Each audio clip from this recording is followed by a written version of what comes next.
historical narration from the Holy Qur'an in the context of Zulqarnain. 2 weeks ago we had discussed the area and we tried to locate the area where Zulqarnain had entered and where the people of that area complained to Zulqarnain about the Fasaad and the corruption of Ya'juj and Ma'juj and the difficulties that they were undergoing. They asked for him to build a permanent barrier which will keep Ya'juj and Ma'juj out. What Zulqarnain did was that he created a temporary barrier to keep Ya'juj and Ma'juj out. And today I want to discuss who Ya'juj and Ma'juj is and give an indication as to Ya'juj and Ma'juj as a nation. And this is very, very important because we tend to think that it's one specific community and one specific group, and it may be, like America or whatever it is there, but that's not the case. And inshallah we'll discuss Ya'juj and Ma'juj with the ahadith and so on there, and let's see how far we go inshallah today, inshallah. I'm just looking for one hadith here of the Prophet sallallahu alaihi wasallam before we go any further.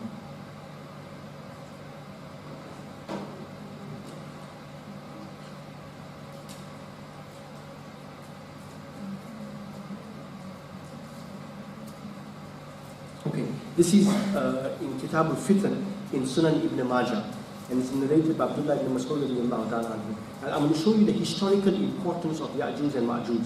It is narrated by Abdullah ibn Mas'ud radiyallahu ta'ala anhu that on the night on which the Messenger of Allah sallallahu alayhi wa sallam was taken on the night journey of Isra, he met Ibrahim alayhi salatu salam, Musa alayhi salatu salam, and Isa alayhi salatu salam, and they discussed the hour. So imagine the night of Mi'raj. The Prophet of Allah sallallahu alayhi wa sallam has been taken on his night journey al-Isra to Al-Aqsa. And in Al-Aqsa, he makes the imamat of all Anbiya alayhi salatu wasalam. Now obviously they are in their original states, which is they are arwah, they are souls. Okay, because they have all physically passed on, which is a discussion on its own how these Anbiya alayhi salatu wasalam can traverse those dimensions of the cosmos and so on there and appear again on planet Earth in a form that the Holy Prophet sallallahu alayhi wa sallam is actually seeing. The Prophet of Allah is actually seeing these Anbiya alayhi salatu wasalam. And what bodies are they in? Obviously not in their physical bodies, but in their corporeal bodies, which represent this body as you and I know it, but what we would call in today's modern terms, a holographic image. You know holograms? Right? So take it like that purely as an explanation that it is the Jism Nurani that the Prophet ﷺ saw them. And it's interesting that the Prophet of Allah ﷺ in Sahih Muslim saw Musa alayhi salatu praying in his qabr, which is very near Jerusalem. And then he again met the Holy Prophet ﷺ in Jerusalem. And then the Prophet of Allah met all these Anbiya alayhi salatu in Jerusalem, and during the process of his journey, he still then went on to meet them once again in the various strata of heaven, which is beyond our observable universe. Now the question arises now, how is it possible? It's obvious that if the Prophet of Allah was traveling on Buraq, which he was, and he was traversing the various strata of heaven, and in each heaven he met one, he met Adam alayhi salam, one he met Isa alayhi salam, and Idris alayhi salam, and Yusuf alayhi salam, and so on and so on and so on, and then Ibrahim alayhi salam, and Baytul Ma'mur and so on. Obviously, they must have been traveling at a speed faster than the Prophet of Allah for them to have got there. Isn't it? They must have been traveling faster than him to get there. Unless the Prophet so to speak was delayed in the first heaven, so why were he meeting that? I'm just opening up your heads to these ideas, to see, look here, what this Mi'raj was all about. So, on the night of Isra and Mi'raj, in Masjid al-Aqsa, right, the Prophet of Allah is meeting with Ibrahim alayhi salatu salam, Musa alayhi salatu salam, and Isa alayhi salatu salam, amongst the other Anbiya, and the discussion in this conference of Anbiya alayhi salatu salam, in which a handful of Anbiya alayhi salatu salam spoke. Ibrahim alayhi salam gave a khutbah. I think Dawood alayhi salam gave a khutbah. Isa alayhi salam gave a khutbah. And the Prophet of Allah sallallahu alayhi wa gave a khutbah. Musa alayhi salam also gave a khutbah.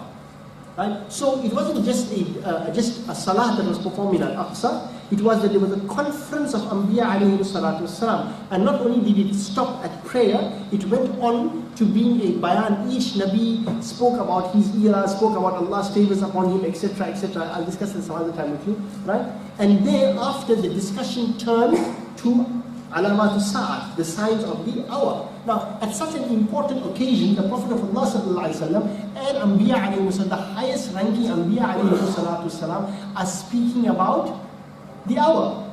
And the Anbiya that are discussing this in particular, all the Anbiya are there, but the panel discussion, I'm just using the term, the panel discussion that is taking place between Musa alayhi salam, Isa alayhi salam, Ibrahim alayhi salam, and the Prophet of Allah. Now interesting, Musa alayhi salam is the Nabi of the Bani Israel, as Isa alayhi salam. But his followers followed the Judaic tradition. Isa alayhi salam followers then developed what we know today as modern day Pauline Christianity, the Christianity of Saint Paul, right? And then you have Ibrahim alayhi salam, who is the patriarch of the three Abrahamic faiths, right? Because he's the patriarch of Ismail alayhi salam, as he is the father of Yaqub Ishaq alayhi salatu salam, and so on. And he's the patriarch of the three Abrahamic faiths. That's where the confluence is. So these are the members of the panel, so to speak, and the discussion turns to the hour. This is Sunan Ibn Majah Kitab al-Fitan, okay? They started with Ibrahim alayhi salam and asked him about it, but he did not have much knowledge of it. Then they asked Musa alayhi salam, and he did not have much knowledge of it either. Then they asked Isa ibn Maryam alayhi salam, and he said, I have been assigned to some tasks before it happens. Meaning, before Qiyamah takes place, I have been assigned to those tasks that will take place prior to Qiyamah. Then he said to them, as for when it will take place, no one knows that except Allah, meaning the hour. Okay? Then he mentioned Dajjal and said, he started off with the mentioning of Dajjal. So remember, in a conference held in Al-Aqsa, right, in which all Anbiya alayhi salam attended, with Jibreel Amin, the archangel, also being in attendance, there is, so to speak, a panel discussion taking place, and Isa alayhi salam takes the matter forward, and he discusses signs of the hour. And he speaks about Dajjal. Anbiya are speaking about Dajjal. Now why should Anbiya alayhi salam, who have previously passed on, who they looked before, it's not going to affect their lives.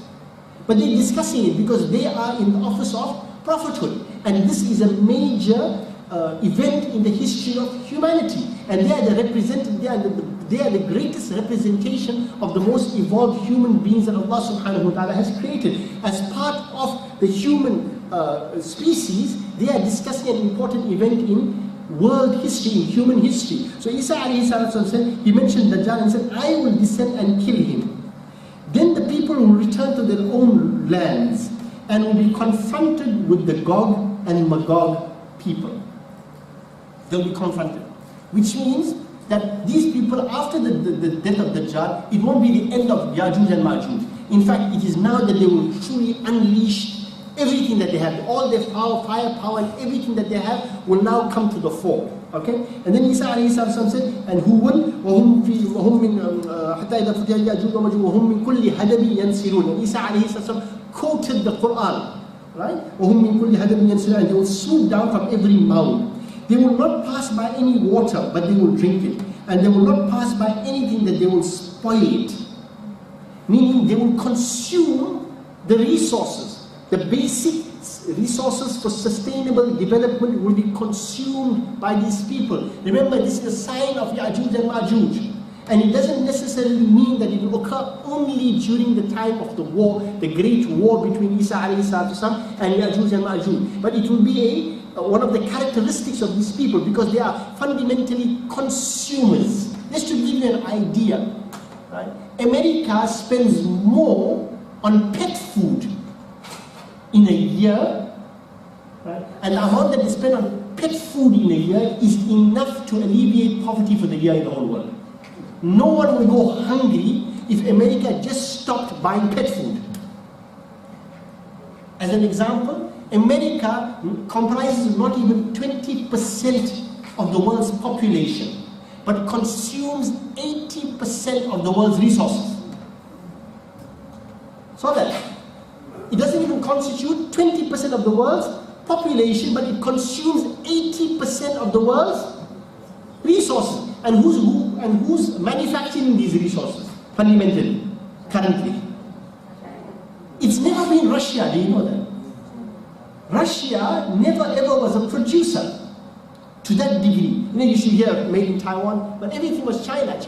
And all the Far East countries, Japan, China, Korea, Taiwan, and all of these people have historically, since the First World War, have historically been producers. and now they produce most of the goods for the world. So America, with 20%, comprising only 20% of the world's population, consumes 80% of the world's resources. So you'll wonder why things are cheap in America, because the rest of the world is subsidizing America's costs. Do you know that? You know all these agreements that are in place? You know, you must have heard of the AGOA trade agreement, you must have heard of GATT, you must have heard of so many other things. Now they're placing an embargo on South Africa, that if you don't buy our chickens, we'll place sanctions on you. Why is that? Why is that? Because they need to sell their product. And if you don't buy our product, we'll place sanctions on you. That's it. Understand the context here. So the Isa alayhi salam said that, he said they will not pass by any water that they will drink it, and they will not pass by anything but they will spoil it. They will destroy it. Now remember, this is the second quality, meaning not only are they rabid consumers, right? But whatever they touch and whatever they get involved in, they are in the process of depleting those resources. They destroy it completely. And this, I will get to those examples just now, right? But just keep this Isa alayhi salam's predictions in mind, right? The people will beseech Allah, and I will pray to Allah subhanahu wa ta'ala to kill them, right? Then Isa alayhi salam said, the earth will be filled with their stench, and the people will beseech Allah, and I will pray to Allah. Then the sky will send down rain that will carry them and throw them in the sea.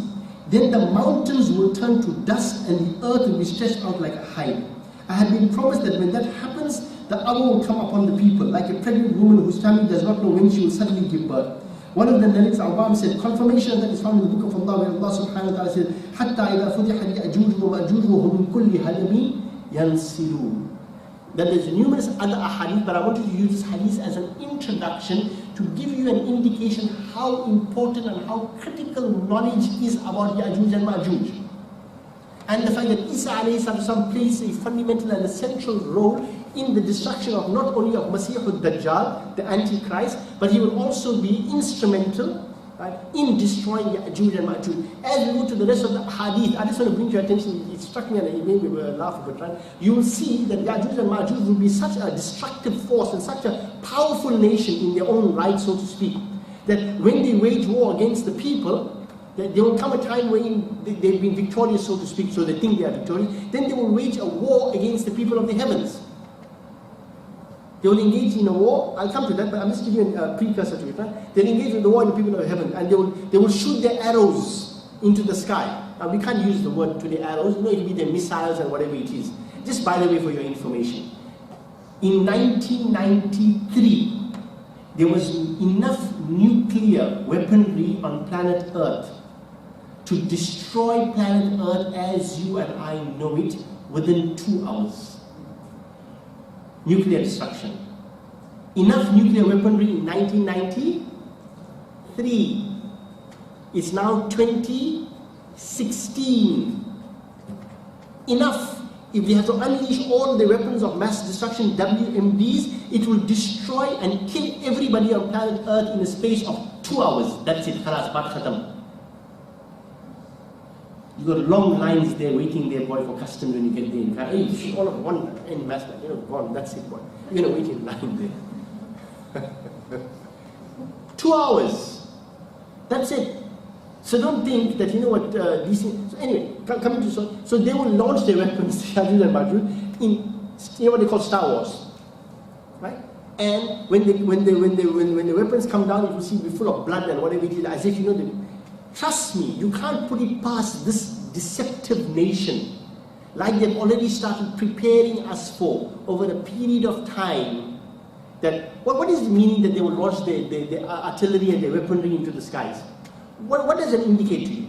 Who's there in the skies? Who's on Mars? Anyone there? Who's on Venus? I'm not on Venus. Who's there? No one is. No one's there. There's a makhluk of Allah, we don't know who they are. Right? So who are they going to kill? Have you noticed in recent years, for a long time now, what's one of the main focal points of American movies? Alien invasions.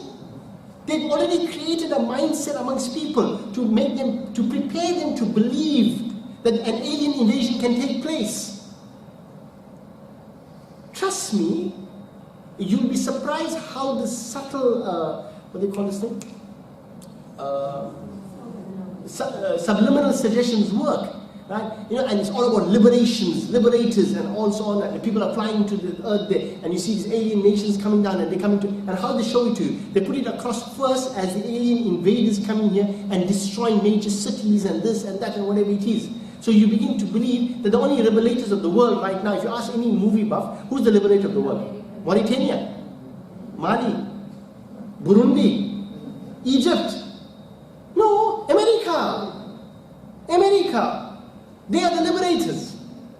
Have you seen how they started preparing us for it? It may sound cuckoo to you, but really, if you look at the hadith of the Prophet of Allah and knowing full well that I haven't found any living thing in space there anyway, the only thing that they'll be able to deceive people, say, well, see, we launch here or not, there's been alien invasion. That's the only way to win the support of people again. There's nothing greater to canvas people than the concept of liberation. And the biggest ultimate liberation would be against an alien invasion.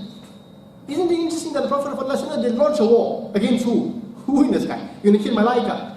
You're going to kill Malaika. You're going to kill Jinn. You're going to kill Jinn. You're going to kill Malaika. Really, you think you can do that? Okay? Keep that in mind. Now let's go to Inna Ya'juja wa Ma'juja mufsiduna fil ard. Let's see how the Qur'an gives us a description, gives us clues to what Fasaad fil ard is. Anyone who start reading Surah Baqarah? Surah Baqarah verse number, I don't know. وَمِنَ النَّاسِ مَنْ يَقُولُ آمَنَّا بِاللَّهِ وَبِالْيَوْمِ الْآخِرِ. Anybody? Going once? Going twice? And then I'm going to force somebody to read. Got it on open? Verse 10. Surah Baqarah verse 10. Around verse 10, I'm not too sure. Verse 8 or something, I don't know. Who's got it open? Bismillah, Shaykh Anwari. Allah, all getting shy now. Anybody?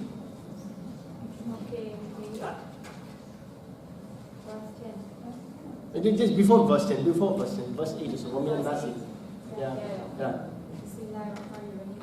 And of mankind are some who say, we have believed in Allah and the last day, yet they are not believers. Right, stop.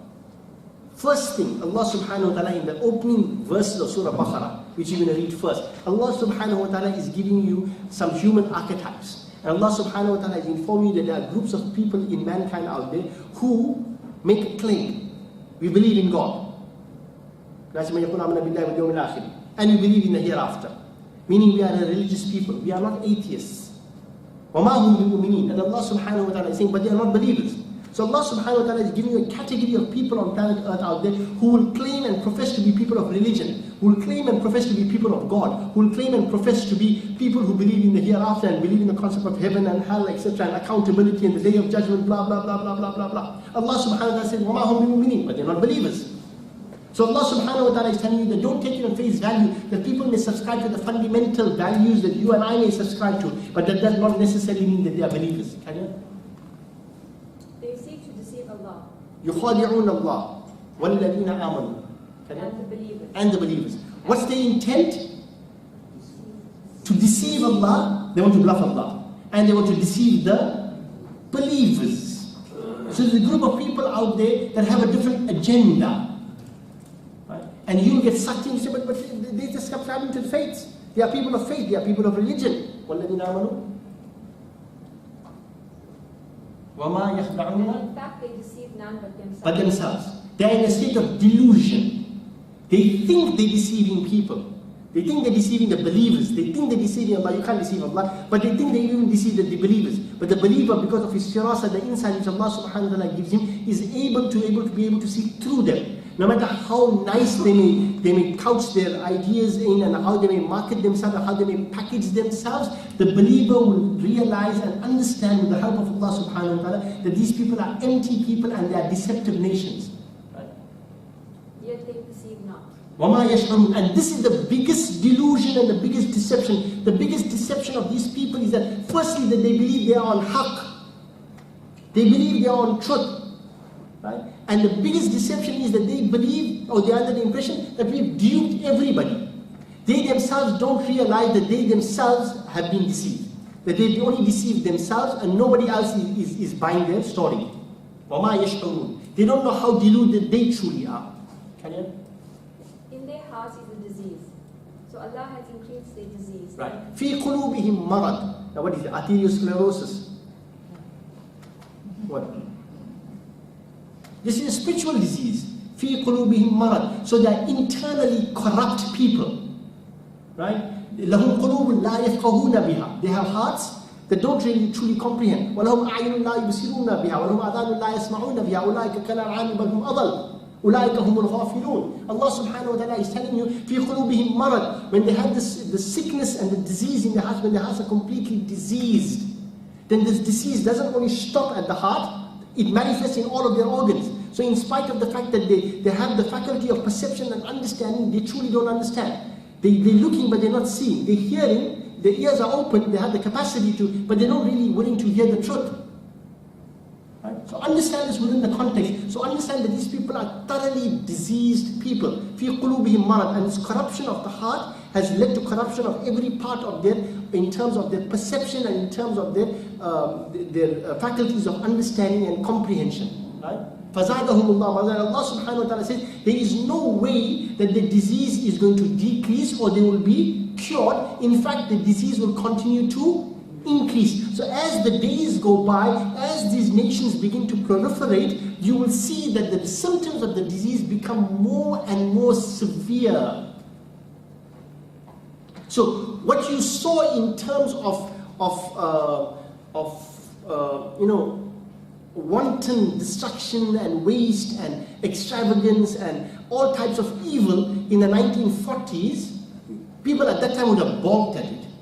If you saw what happened in World War I and World War II, you'll come to realize that by 1992, when the Bosnian War took place, there was more artillery and more bombs dropped in 1992 than 1945.